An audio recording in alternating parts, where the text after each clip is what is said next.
معلومات کے میں اضافے کے لیے جاننا چاہتا ہوں کہ آپ کی پارٹی میں فواد چودھری یا پھر کیانی صاحب ہو گئے دیگر وہ جہانگیر ترین اور آپ کے علیم خان صاحب کو چور چور کہتے تھے چینی کے معاملات پہ. کیا آج کل پارٹی میٹنگز میں بھی وہ چور چور کہتے ہیں یا کوئی نیا پروجیکٹ ملا ہوا ہے یہ والا؟ دیکھیں، آپ کا جو سوال ان کے ذاتی عمل کے ساتھ ہے، وہ علی زیدی اور فواد چودھری یا جن کا بھی آپ نام لے رہے ہیں، یہ بہتر جواب تو وہ دے سکتے ہیں، لیکن میں اتنا کہہ سکتی ہوں کہ میرے سامنے ان میں سے کسی نے بھی کوئی ایسا نہ لفظ ادا کیا نہ اب نہ اس سے پہلے. میڈیا کی سطح پہ کیا کہا ہے مجھے نہیں پتا، لیکن یہ لفظ جو ہے ویسے ہی زیب نہیں دیتا کہ اگر وہ کسی بھی سطح پہ بولا جائے. جی ٹکا صاحب، جی ایک صرف ایک منٹ. آپ نے اپنی گفتگو کے دوران میڈم سیاسی جماعتوں نے رائے لی ہے، سوری الیکشن کمیشن نے سیاسی جماعتوں سے رائے لی ہے الیکشن کے حوالے سے، تو آپ آج آپ کا کیا نظریہ ہے، آپ کی جماعت کا کیا اس حوالے سے موقف ہے؟ انتخابات 90 دن میں ہونے چاہیے یا بعد میں؟ اور دوسرا سوال یہ ہے میڈم، یہ جو بحران ہے بجلی کا، اس میں آپ کی رائے کیا ہے؟ آپ نے نگران وزیر اعظم کو تو کہہ دیا کہ وہ صورتحال کا نوٹس لیں، آپ کے پاس اس کا سولوشن کیا ہے؟ دیکھیں، دونوں کویسچنز آپ کے عوام سے جڑے ہیں. پہلا کہ الیکشن وقت پہ ہونا چاہیے، اس میں کوئی دوسری رائے نہیں ہے ہماری، اور کیٹیگریکلی ہم یہ کہتے ہیں کہ الیکشن جو ہے اپنے مقررہ وقت پہ ہونا الیکشن کمیشن کی آئینی اور قانونی ذمہ داریوں میں سر فہرست ہے. اب وہ الیکشن کیا ہے کہ وہ صاف ہو، شفاف ہو اور غیر جانبدار ہو. وہ صاف، شفاف اور غیر جانبدار کیسے ہوگا جب آپ 10 سال پرانی ووٹر لسٹ پہ آپ الیکشن کنڈکٹ کرنے نکلیں گے. آپ وہ ووٹر جو 1 کروڑ سے زائد ووٹر جو پاکستان کی اس الیکٹورل پروسیس کا حصہ بنا ہے اور آپ کی ووٹر لسٹوں کے اندر اس کا حق ہے، پاکستان کا قانون اور آئین اس کو حق دیتا ہے کہ وہ 18 سال کی عمر میں اگر آئی ڈی کارڈ ہولڈر ہے تو اس کو ووٹر بننا ہے، اور ووٹر ہے تو اس کا نام الیکشن کی اس لسٹ کے اندر ریفلیکٹ ہونا چاہیے. اور نئی ووٹر لسٹ بننے کے لیے جب ووٹر کا اندراج ہوگا تو وہاں آبادی کا تناسب اس حلقے کے اندر فلکچویٹ ہو جائے گا.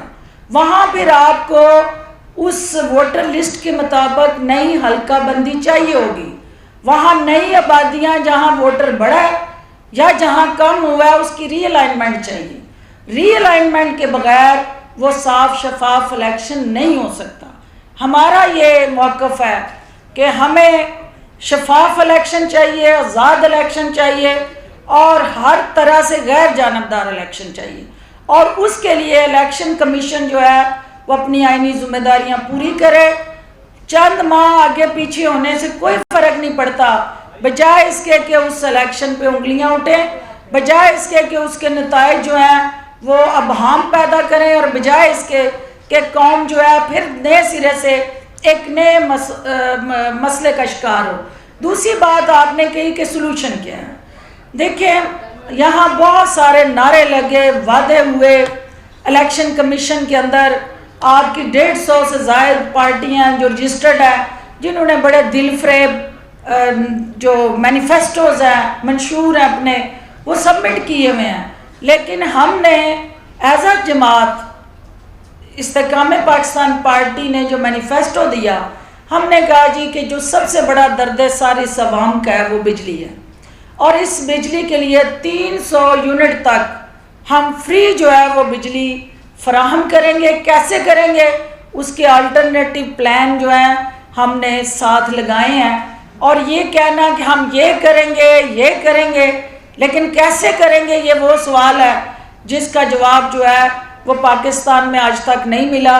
اس کا جواب ہم لے کے آئے ہیں، اور انشاءاللہ آپ دیکھیں گے کہ عوام، وہ غریب کسان ہو، وہ آپ کا بلو مڈل کلاس یا مڈل کلاس ہو، کوئی بھی 300 یونٹ تک جو بجلی جلائے گا اس کو ہم 300 یونٹ تک فری بجلی کی فراہمی جو ہے یقینی بنائیں گے.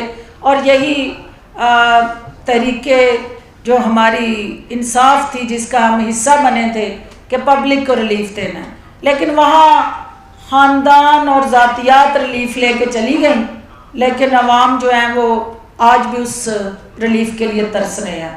آخری سوال جی، آپ کچھ کہنا چاہیں گے؟ جی جی جی جی جی ان کی بیٹے باری. جی جی بولیں. جی جی میرا آپ سے ایک ہی سوال ہے. آپ نے پاکستانی قوم کو اپنی گفتگو کے دوران 2 حصوں میں تقسیم کیا. جی جی حصہ 5% اور دوسرا 95%. جی جی آپ برائے مہربانی تھوڑا سا 5% کے اوپر روشنی ڈالیں. یہ 5% کون لوگ ہیں اور آپ کا شمار 5% میں ہوتا ہے یا 95%؟ بڑا امپورٹنٹ سوال آپ نے کیا ہے.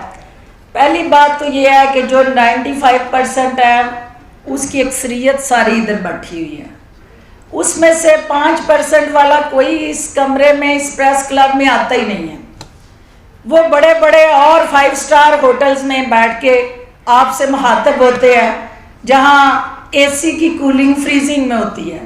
جو آپ کے پاس آ جاتا ہے سمجھے کہ وہ 95% کے ساتھ کھڑا ہے، وہ آپ کے ساتھ کھڑا ہے، وہ اس ایلیٹ کلب کا حصہ نہیں ہے. لاسٹ سوال جی آپ کرنا چاہیں گے؟